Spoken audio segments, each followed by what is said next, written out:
Our, our, our paper. Yeah. Okay. Hello, everyone. I'm Omar Abbas. I'm a PhD student at the Bartlett School of Sustainable Construction. And today I'm going to be presenting to you the work conducted with Nicola and Tim Broyd for assessing the value of digital twins.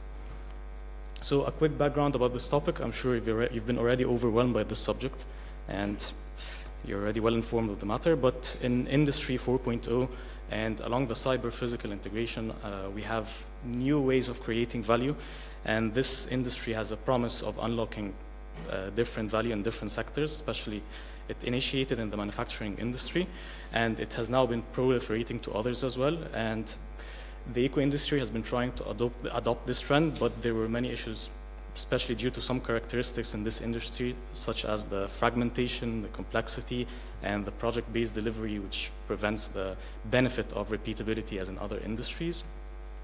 And it's now common to see academics using terms such as construction 4.0, and this is due to the availability of different technologies like building information modeling, IoT, and others.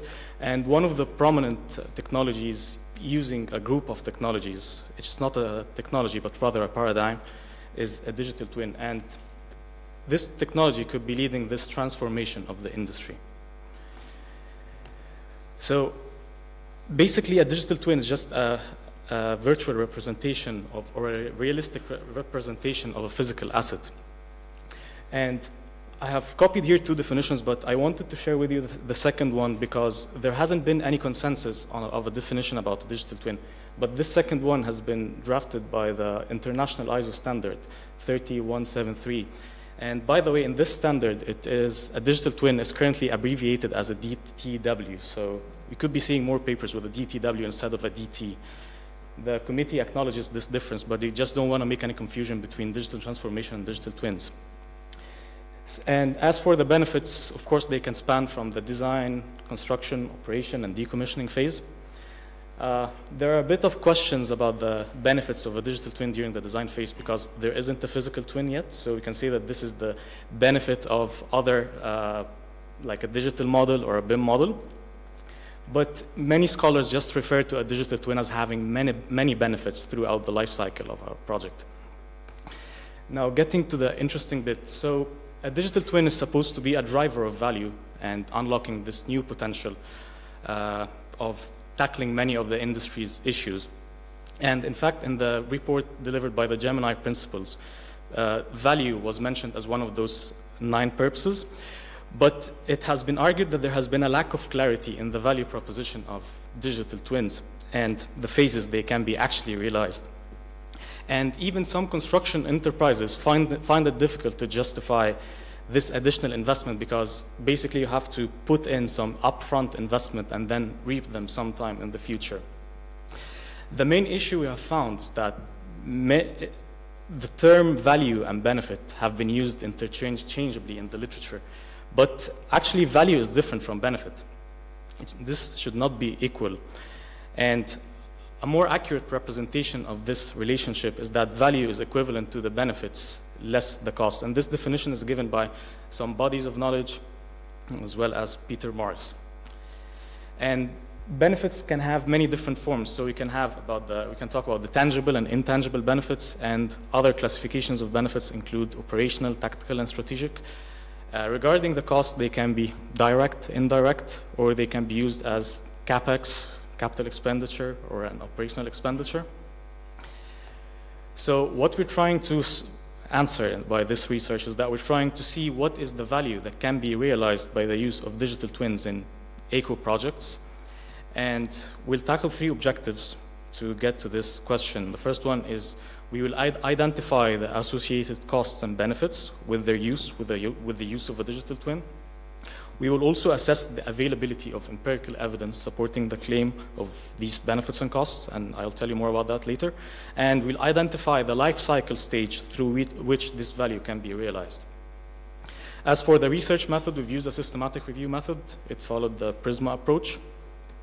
And we followed the guide of the 5 capital model. We did not follow it closely, but actually the CDB, the Center for Digital Build Britain, have recommended the use of this model in their digital twin toolkit assessment when you're trying to build a business case for a digital twin. But actually, we're going to only be focusing on the financial capital because basically it can capture the different capitals within this model. So we're just interested in the financial aspects of a digital twin delivery or use. So quickly, we've used this search query, 3 blocks of keywords, digital twins, value, and eco-industry. Different keywords were included in each of these items. And for the inclusion criteria, we've used those different items, but I just want to focus on these, the case study, survey, and experiment methodology, because these are the main empirical investigation methods when it comes to assessing the benefits of new technologies. So we've only focused on included studies that use either of these methodologies.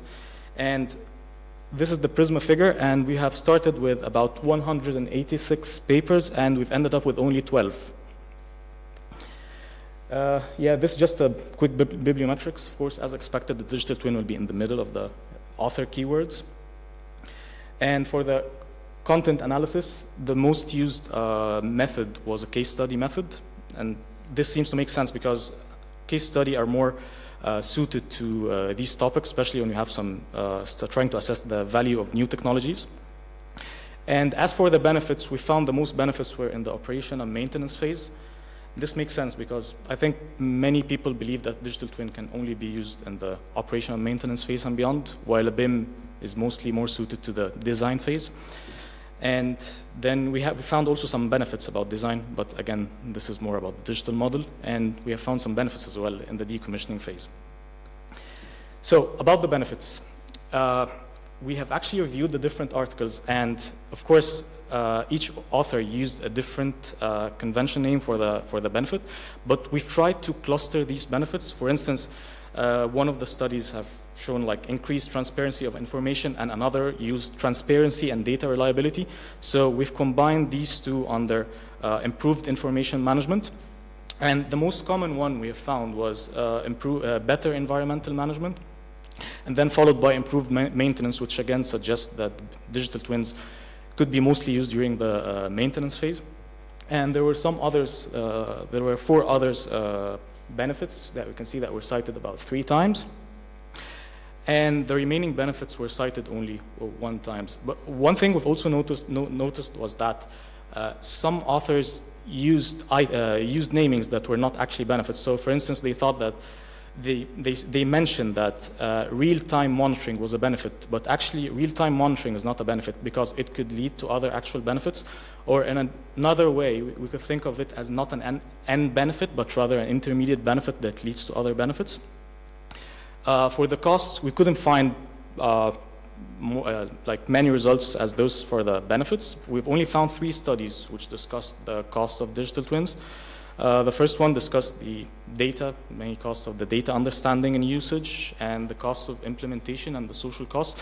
And this was the only study that extended some appreciation to the social cost of the system, which is mainly the organizational and human cost. Another study focused on the data collection, platform, and interoperability costs.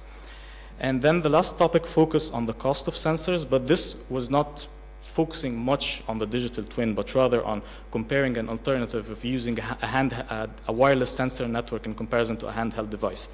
But in general, we could not find any quantification regarding the cost of a digital twin.